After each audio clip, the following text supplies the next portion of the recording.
This is Gary Schnitke, and this is a 5-minute FarmDoc Daily dealing with conservation and farmland tenure in Illinois. As we think about conservation, there's 4 points that we need to consider about farming in the Midwest and Illinois in specific. Number 1, most of the farmland in Illinois and in the Midwest is rented. So if we're looking at Illinois, about 60% overall of the land that's farmed in Illinois is rented, and those percentages get higher, particularly in northern and central Illinois. Overall, the higher the productivity of the farmland in the nation, the more of it is rented. The second thing is that the percent rented from a farming operation increases as that farming operation increases in size.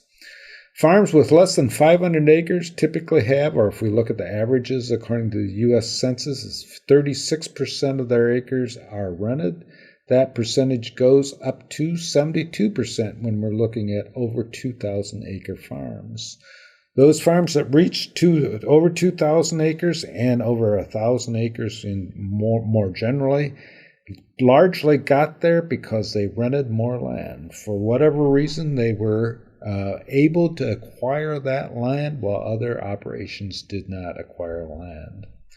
The third point to keep in mind is that, and again, this will come back to conservation, is that as we're looking at farmland in Illinois, most of it is farmed by those farms that are over 1,000 acres, and that has increased over time.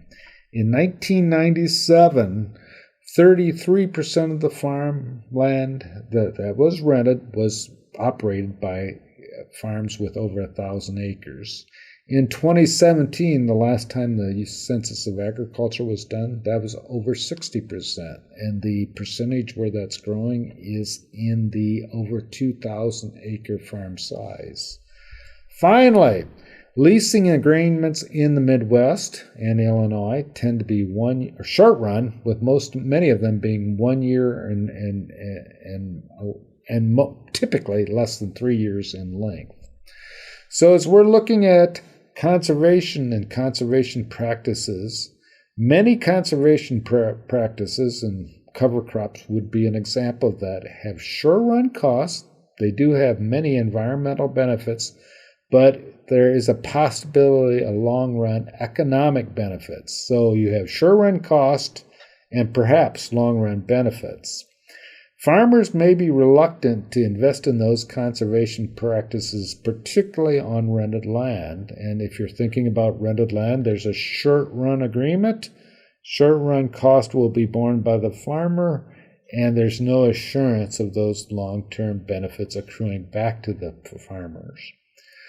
Most public policies, in particular, that target conservation practices or encourage conservation practices, need to consider that those two parties, the farmer and landowners, are involved in those decisions and those benefits, and you need to keep in mind that there's two parties involved. There has been some discussion of excluding larger farms from some of these programs, and if exclusions of larger operations will limit their effectiveness, again, from an environmental standpoint, because a majority of the land is farmed by larger farmers. You can read more about this in our FarmDoc Daily that is linked to the video description below.